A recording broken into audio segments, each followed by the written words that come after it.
S'il était possible à des créatures humaines de parvenir à une parfaite intelligence de Dieu et de ses œuvres, arrivées à ce point, elles n'auraient plus de vérité à découvrir, plus rien à apprendre, plus de progrès à réaliser dans le développement de l'esprit et du cœur. Dieu ne serait plus l'être suprême, et l'homme, arrivé aux limites extrêmes de la connaissance et du progrès, cesserait d'avancer. Remercions Dieu de ce qu'il n'en soit pas ainsi. Dieu est infini. En lui sont cachés tous les trésors de la sagesse et de la science. Colossiens 2:3. Et pendant toute l'éternité, les hommes ne cesseront de chercher et d'apprendre, sans jamais épuiser les trésors de sa sagesse, de sa bonté, de sa puissance.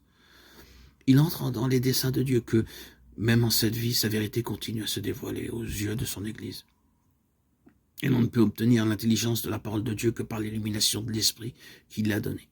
Personne ne connaît les choses de Dieu, si ce n'est l'Esprit de Dieu. Car l'Esprit sonde tout, même les profondeurs de Dieu. 1 Corinthiens 2, 10, 11. Le Sauveur a fait cette promesse à ses disciples.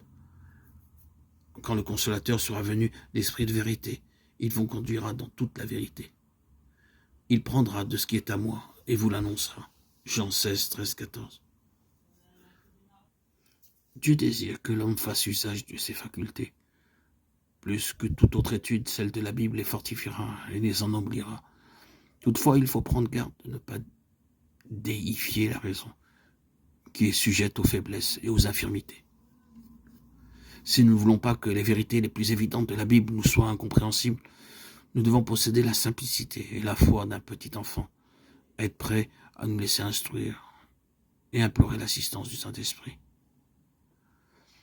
Le sentiment de la puissance et la sagesse de Dieu, aussi bien que celui de notre incapacité de concevoir sa grandeur, devrait nous porter à l'humilité et nous aider à ouvrir sa parole avec les mêmes dispositions d'adoration et de crainte que si nous entrions en sa présence.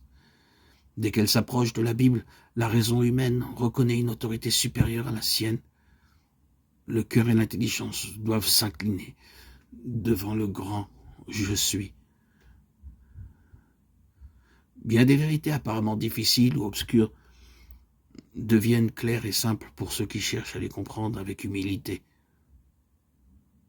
Mais sans le secours du Saint-Esprit, nous sommes toujours enclins à tordre les Écritures et à en donner de fausses interprétations. Beaucoup lisent la Bible sans profit, voire pour leur perte.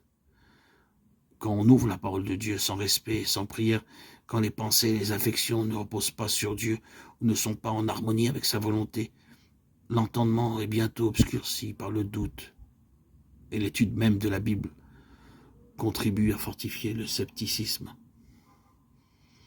L'ennemi prend possession de nos pensées et nous suggère de fausses interprétations. Dès qu'un homme, quelque savant qu'il puisse être, perd le désir d'être en harmonie avec la Bible, soit par ses paroles, soit par ses actes, il est condamné à comprendre les Écritures d'une manière erronée, et il faut se défier de ses explications. Le discernement spirituel est refusé à ceux qui étudient la Bible pour y découvrir des erreurs. Leur vision faussée verra des causes de doute et d'incrédulité là où tout est simple et clair.